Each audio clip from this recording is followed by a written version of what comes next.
My name's Rebecca Baugh, and I've been teaching. This is my 13th year teaching. I teach chemistry, biology, AP biology, and I'm a district instructional coach. So in the classes that I teach, I feel like engagement is fairly easy since I teach science. It's already, the nature of the subject's a very engaging one. I try to make the curriculum as meaningful and relevant to them as possible and do it in ways that they can get up and move around. I limit direct instruction. I have them create their own hypotheses and inquiry questions and then collect data and analyze it and look for connections between their life and science. For instance, if we were looking at how enzymes broke down lactose, the sugar lactose, I would first say, are any of you lactose intolerant? Or do you know anyone that is? How does it make you feel? What is involved in that reaction? And then I would have them try to develop a question and hypothesis based on that, and then collect some sort of data that's meaningful to them, and then try to really always focus on the fact that if your data is wrong, it's still data. If it's not exactly as you expected it to come about, it's still real, tangible data, and that makes it more meaningful to them. And so they're more engaged. They understand the topic in ways that, you know, my mom is lactose intolerant, or I'm lactose intolerant. So it really, you know, makes it meaningful to them. It personalizes it. Yeah. Did you know that when you first started teaching? Absolutely not. When I first started teaching, I did the cookbook style lab of these are the steps you're going to go through and this is the outcome that you're going to get, and if you didn't get that outcome, then you did something wrong.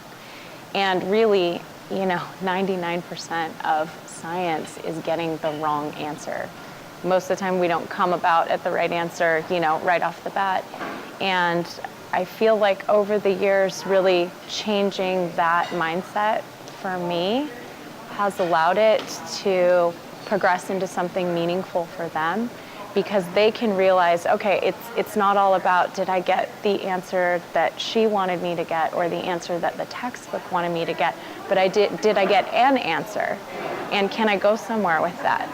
I had one time, this was many years ago, probably 7 or 8 years ago, I had a student that was doing an independent project on rhizobium, so a bacteria that grows in the roots of clover plants.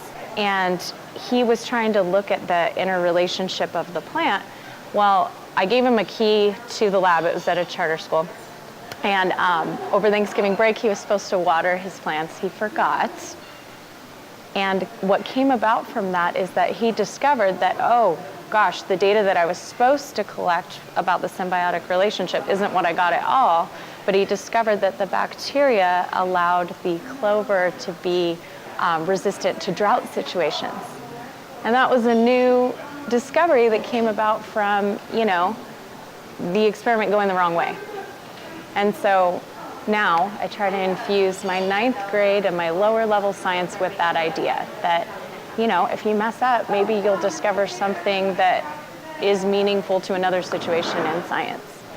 So, like I said before, science just lends itself to to engagement, but yeah.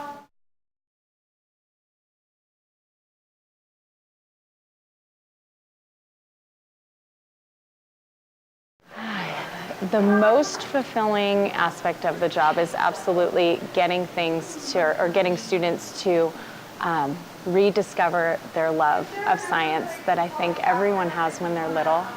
When you're a little kid and you're 5, 6, it's like science is everything. You go outside, you're playing with bugs, you're playing in the dirt, you're asking why questions all the time.